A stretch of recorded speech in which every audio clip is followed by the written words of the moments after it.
सर्व मंगल मांगले शिवे सर्वार्थ साधिके शरण्ये त्र्यंबके गौरी नारायणी नमोस्तुते।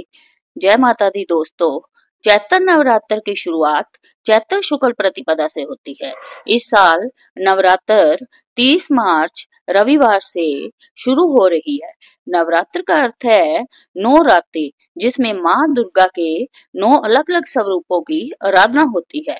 कहते हैं कि इन पावन दिनों में देवी की उपासना से मनोवांछित फल की प्राप्ति हो जाती है।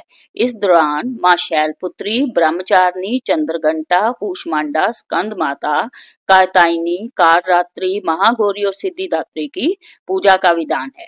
चैत्र नवरात्र में माँ दुर्गा के 9 स्वरूपों की पूजा तो होती ही है, साथ ही साथ चैत्र शुक्ल प्रतिपदा से ही हिंदू नव वर्ष भी प्रारंभ हो जाता है। चैत्र नवरात्र के अंतिम दिन भगवान श्री राम का जन्मोत्सव मनाने का भी विधान है।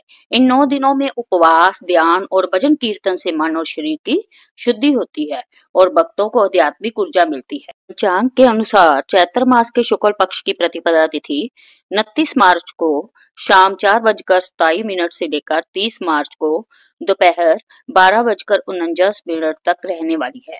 उदय तिथि के चलते चैत्र नवरात्र की शुरुआत 30 मार्च को होगी और इसका समापन 6 अप्रैल को होगा।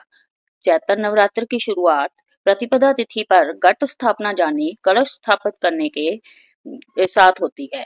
इस बार चैत्र नवरात्र पर घट स्थापना के लिए 2 शुभ मुहूर्त रहेंगे। 30 मार्च को सुबह 6:13 से सुबह 10:22 तक घट स्थापना का मुहूर्त है। अभिजीत मुहूर्त दोपहर 12:01 से दोपहर 12:50 तक रहेगा। चैत्र शुक्ल प्रतिपदा 30 मार्च को है, इस वजह से नवरात्रि रविवार को शुरू होगी। पहले दिन माँ शैलपुत्री की पूजा की जाएगी, लेकिन द्वितीय और तृतीय तिथि 31 मार्च को एक ही दिन लग रही है, इसलिए तृतीय तिथि का क्षय हो रहा है। जो भक्त नवरात्रि का व्रत रखते हैं उनको इस बात का ध्यान रखना होगा कि नवरात्रि के दूसरे दिन 2 देवियों की पूजा करनी होगी। बाकी देवियों की पूजा उसी प्रकार होगी। अष्टमी तिथि 4 अप्रैल की रात 8:13 पर प्रारंभ होगी और समाप्ति अगले दिन 5 अप्रैल शनिवार को शाम 7:26 पर होगी। इसके बाद से ही नौमी तिथि प्रारंभ होगी। अष्टमी तिथि की पूजा 5 अप्रैल को होगी। नौमी तिथि 6 अप्रैल को माँ सिद्धिदात्री की पूजा की जाएगी और व्रत भी इसी दिन रखा जाएगा।